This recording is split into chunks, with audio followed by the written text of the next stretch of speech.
नमस्कार, मैं हूं आपके साथ शिखा ठाकुर। हमारे खास प्रोग्राम क्या कहते हैं नरेंद्र मोदी में आज आपको सुनवाएंगे पीएम मोदी का वो ऐतिहासिक भाषण जो उन्होंने 26 फरवरी 2011 को सूरत, गुजरात में दिया। मोदी जी ने अपने भाषण में कहा कि डिग्री सिर्फ एक दरवाजे तक पहुंचने के लिए काम आती है, लेकिन दरवाजा खोलने के बाद सिर्फ जिंदगी का अनुभव ही आगे ले जाने का साधन बन सकता है। और मैंने मेरे भीतर से मेरी जिंदगी को कैसे बनाया यह उसके ऊपर निर्भर होता है। मुझे विश्वास है कि ये परंपरा सिर्फ कर्मकांड नहीं है, बीते हुए कल का लेखा जोखा लेते हुए आने वाली कल के लिए दिशा निर्धारित करनी है, गति निर्धारित करनी है। और ये सब ज्यादातर स्वयं के बलबूते पर करना होता है। जब हम यूनिवर्सिटी में होते हैं, क्लासरूम में होते हैं, साथी विद्यार्थियों के बीच होते हैं, गुरुजनों के बीच होते हैं, तब कोई न कोई होता है जो हमें उंगली पकड़कर चलाने का प्रयास करता है। कोई न कोई होता है जो हमें दिशा निर्देश देता है।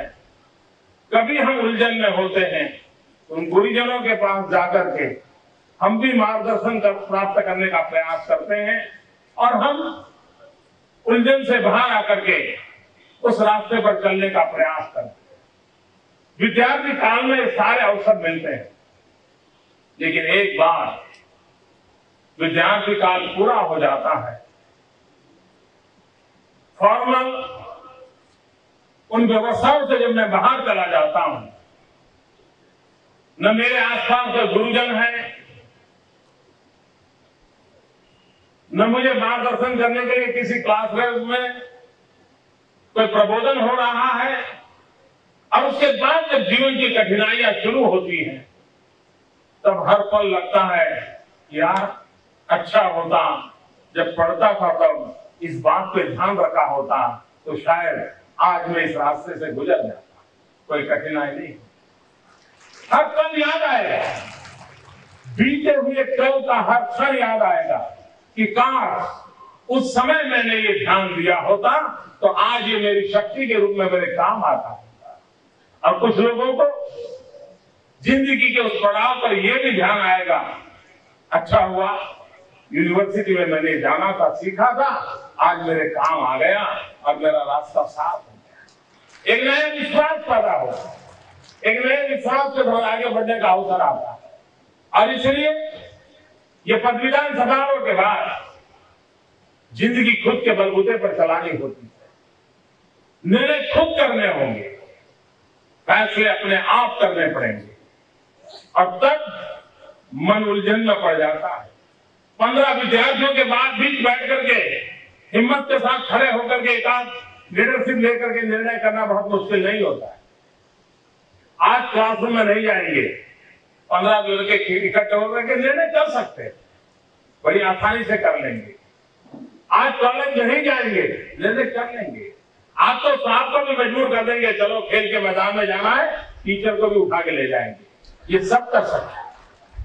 10, 15, 20 की जब टोली होती है सब कुछ कर लेते हैं, लेकिन जब अकेले होते हैं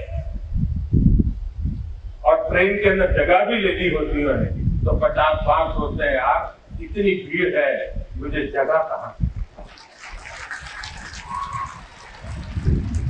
हमारा जीवन के अंदर जिंदगी का जब प्रवेश होता है तब कठिनाइयां महसूस होने लगती। यहां की शिक्षा दीक्षा आपको जीवन के कठोर सत्य में विश्वास के साथ आगे बढ़ने का सामर्थ्य दे, ये शुभकामनाएं देने के लिए मैं आया। आपने जो अर्जित किया है, जो पाया है, वह आपकी जीवन के अंदर शक्ति के रूप में कैसे परिवर्तित हो, वो आपकी स्वयं की संपदा कैसे बने, और संपदा के भरोसे आप जीवन के हर उतार चढ़ाव को पार कैसे करें, इसके लिए अब आपको अकेले को सोचना पड़ता है। मैं कभी कभी सोचता हूं कि दुनिया में अच्छे से अच्छा विद्यार्थी कौन था। वो कौन सा विद्यार्थी जाए जिसको हम कह सकते हैं कि उसको नंबर 1 देना पड़ेगा। और ध्यान आता है एकलव्य की तरफ। गुरु मौजूद नहीं थे, गुरु की कल्पना मात्र थी, लेकिन जीवन में कुछ सीखना था, पाना था, बनना था और किसी को पराजित करने के लिए नहीं करना था। एक भीतर से आवाज उठी थी कि मैं क्या राज परिवार में पैदा नहीं हुआ, इसलिए क्या मैं शिक्षा प्राप्त नहीं कर सकता हूं।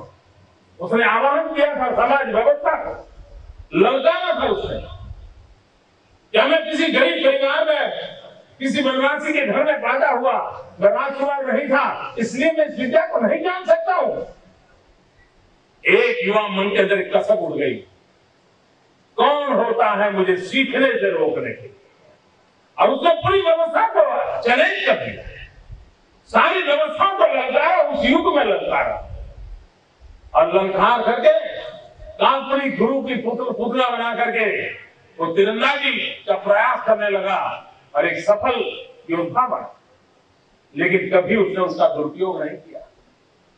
और उस परंपरा को आज भी आपको जानकर के आश्चर्य होगा कि एक विद्यार्थी के रूप में एकलव्य ने जो अर्जित किया था, और उस समाज की समाज व्यवस्था थी, उस समाज व्यवस्था की बुराइयों का नतीजा भी आया कि जब एकलव्य की तारीफ सुनाई दे रही थी और अर्जुन से कहीं एकलव्य आगे नहीं चला जाए, इस प्रकार का भाव गुरुजन के अंदर हुआ, तब जाकर के उन्होंने एकलव्य का अंगूठा मांग लिया था ताकि वो तीरंदाजी में आगे बढ़े नहीं। यहां तक कुटिल राजनीति का शिकार एकलव्य हुआ था। लेकिन उस समाज की विशेषता देखिए, जिस समाज के अंदर एकलव्य पैदा हुआ था, एक बड़ी इंटरेस्टिंग घटना घटी। 15-20 साल पहले बॉलीवुड ने एक हिंदी फिल्म बनाई थी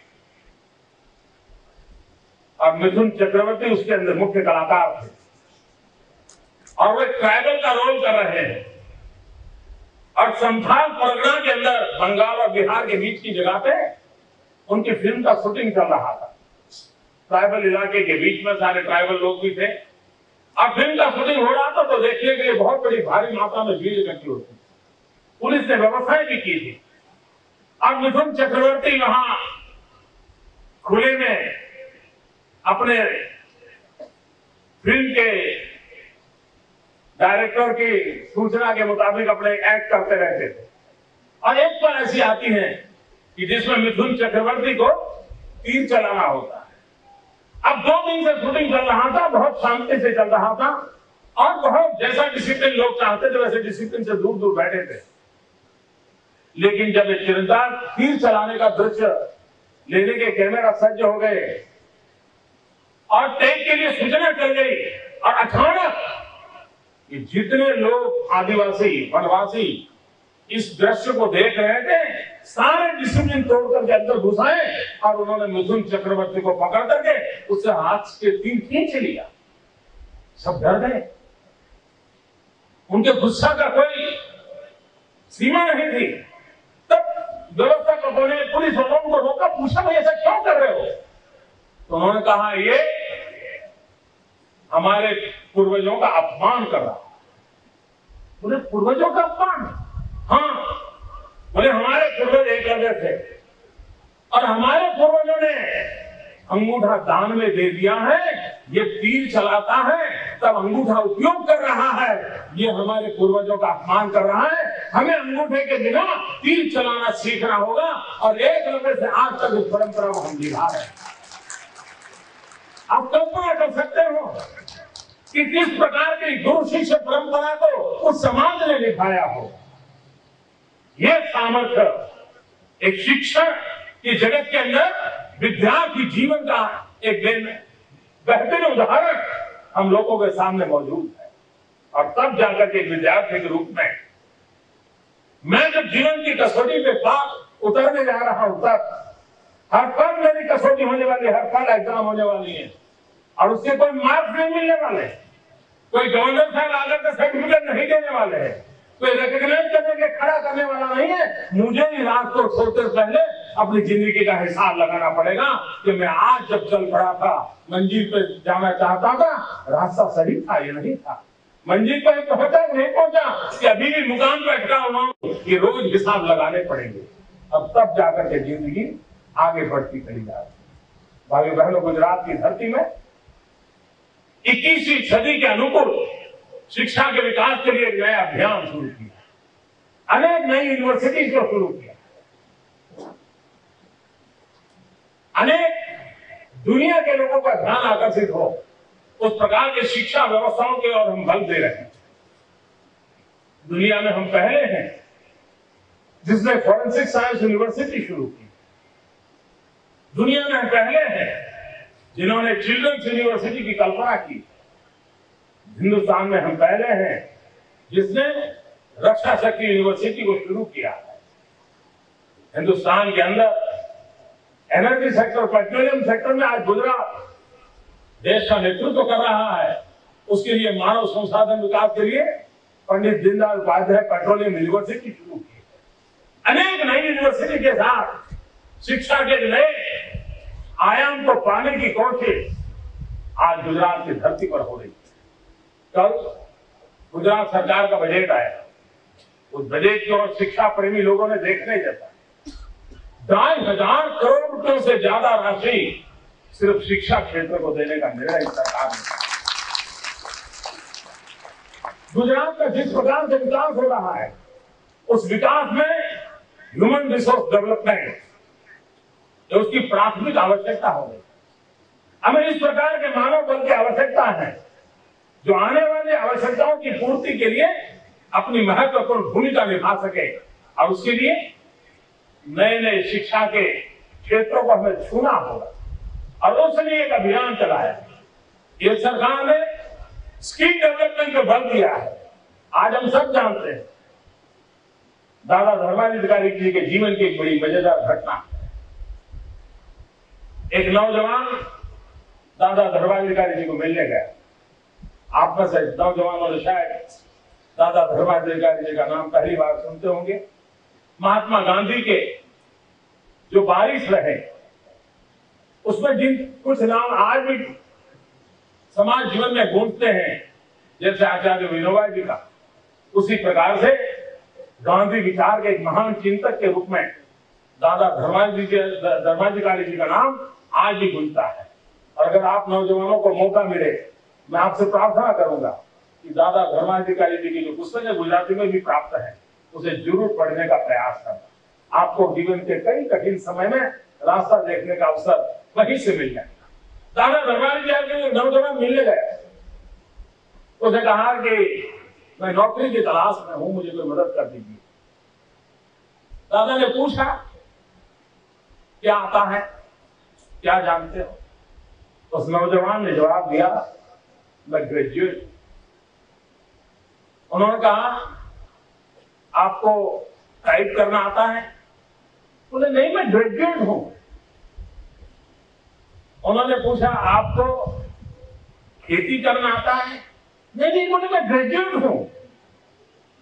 उन्होंने पूछा आपको खाना पकाना आता है? अरे बोले मैं ग्रेजुएट हूं, मुझे नौकरी चाहिए।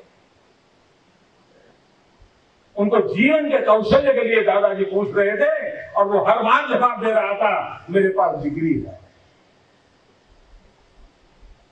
मित्रों, डिग्री एक दरवाजे तक पहुंचने के लिए काम आती है, लेकिन दरवाजा खोलने के बाद जिंदगी ही सिर्फ आगे ले जाने का साधन बन सकती है। और मैंने मेरे भीतर से मेरी जिंदगी को कैसे बनाया है उसके ऊपर निर्भर होता है हम जिंदगी की राह कैसे तय करें।